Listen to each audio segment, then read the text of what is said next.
This week's featured guest runs the Trends Research Institute and is well known for surprisingly accurate market forecasts. In fact, American Express, Bank of America, Coca-Cola, Metropolitan Life, and many others have relied on his abilities for some time. Listen to what Bank of America has to say about Gerald Celente. Celente is fantastic in one word. We have looked long and hard for a practical futurist, and he was able to deliver us a no-nonsense look into what to expect in our industry over the next few years. And one has to wonder, Gerald, whether or not they were listening carefully to your presentation. Well, I have to say, that was a number of years ago. I don't know if they'd be saying that about us now, considering the way we see Bank of America and what that organization has become. Well, it sounds to me like they should have taken better notes. Listen to this. A 5-star presentation. You captivated the audience, opened our eyes to the mega, macro, and micro trends that we didn't see coming. We're looking forward to having you back. American Express also having trouble in this fallout of the credit crisis. If you were asked back today, assuming those companies stay solvent much longer, what would you have to say to them? Do straight ahead business and stop this gambling. And they give it all of these these esoteric names, credit swap default, collateralized debt obligations and special investment vehicles, and really just stick to your business. And the business was the banking was boring at one time. You knew what you were going to loan out, you knew who you were loaning it to, and you expected a certain return on that investment, and that was it. And it's really become a criminal enterprise in so many ways. And they lost their focus as to, what business it was all about. And it's just the same thing going on now, for example, in the stock market. We always heard about, straight ahead investing. And now, of course, it's high frequency trading, or it's flash trades. And what the banks and the gambling casinos, or as they like to be called, investment banks, became were gamblers. And it's as clear as that. And that's where they really lost their focus. As I said, they make up all of these names and all of these exotic financial instruments, and really the names that are more appropriate are, as I said, rather than calling them credit default swaps or auction rate securities or special investment vehicles or collateralized debt obligations, I think it's more appropriate to call them frauds, rip-offs, made-offs, and scams. So that's what we would tell them. No, I think you hit the nail on the head. This has clearly been an illusion that most folks just weren't prepared for. And it seems to just be a fleecing from the inside out of these companies, and you might even say of government in general. Do you think, though, that they will be able to get their confidence back, so to speak? I mean, do you think that investors will eventually, feel safe enough to invest in these companies? And will these firms be able to extend the credit and the loans that was necessary to maintain the economy? It seems to me like nobody's lending right now. Well, let's go back to what you first said. Will they be able to get their confidence back? And what the word confidence and the word con man, exactly. So it's a confidence game. And this is the greatest crime wave to ever hit America. It's more lawless than the Wild West, and it's better organized than Gangland Chicago. This is the greatest crime wave ever to hit America. And it's sweeping across the nation, and it's happening in broad daylight. And it's more lawless than the Wild West. It's financial bandits, and they're being enforced by political wise guys. There's not a week that goes by without Wall Street or Washington committing some world-class crime. And if the average person was doing these things, they'd call it robbery, extortion, embezzlement, fraud, and the perpetrators would be brought to justice. But because politicians and financiers are committing these crimes, they like to call it legislation, bailouts, buyouts, rescue plans.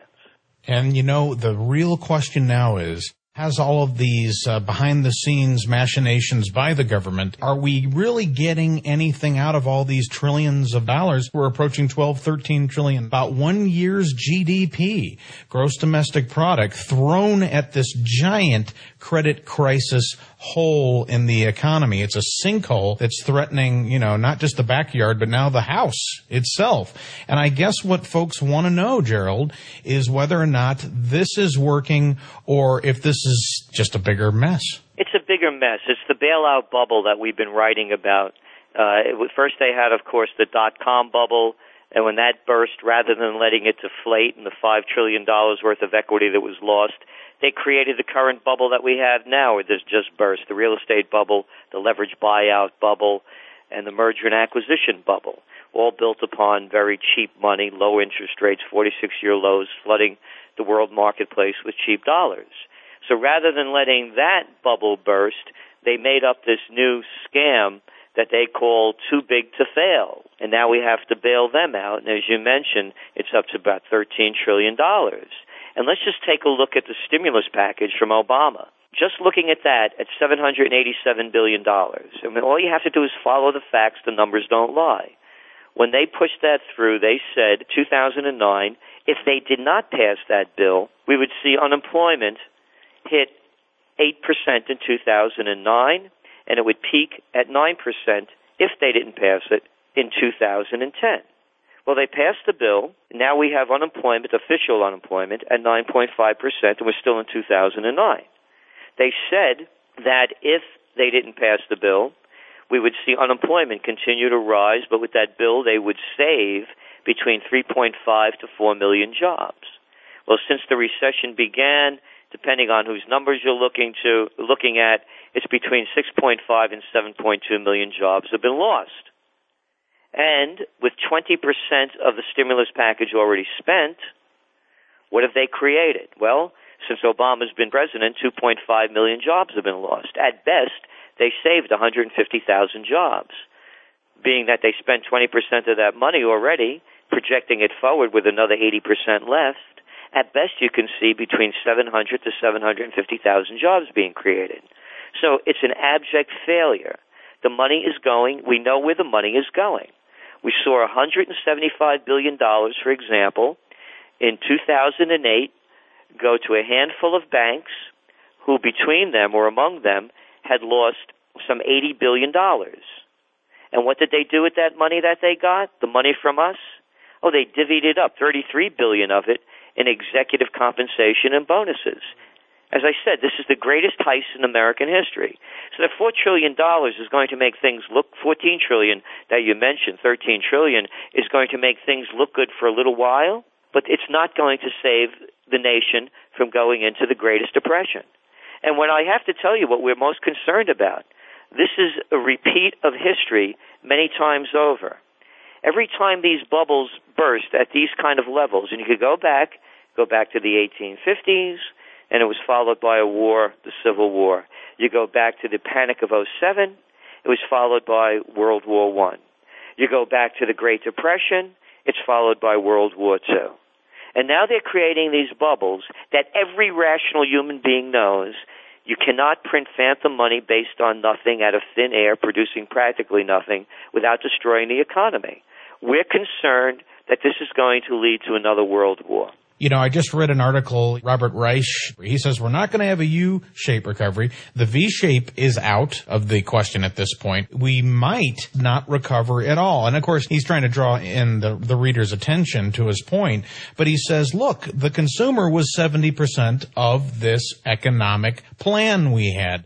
And the consumer losing jobs in record numbers and will continue well into 2010, 2011, unemployment increasing, as well as no more credit. Credit's not being extended. We're not just awash in credit card offers anymore, and the home ATM has been shut down. This 70% of the economy, how will it recover? Where will they get the money? And Reich says it's not going to happen, and it might not happen for 5-10 years. Well, this is the whole point, and that is that the whole system is collapsing. You cannot have, as he mentions, 72% of our GDP is based on consumption. And then you look at the people that have been laid off in the recession, the facts show Now, the people that are laid off in these kind of recessions, they do not get jobs that pay the amount of money that they got before they were laid off. The second job doesn't pay that. They need possibly two jobs to make up what one paid. That's if they can get them. And then you have all these college students with degrees that aren't worth the paper they're printed on. So no, this is a whole structural reset, and that's what people will not face. They will not face the fact that the entire system is under collapse. This is bigger than a financial crisis. It's the decline of Empire America at every level. We are all old enough, or I should say many of us, I'm in my 60s, to remember when America was truly number one. We ranked number one in quality of life. We had the number one cities in the world. We ranked number one in education and health care. You go down the list, OECD data, Organization of Economic Cooperation and Development, the standard that measured the world, we were number one. We were the most egalitarian nation in the world. The gap between the rich and the poor now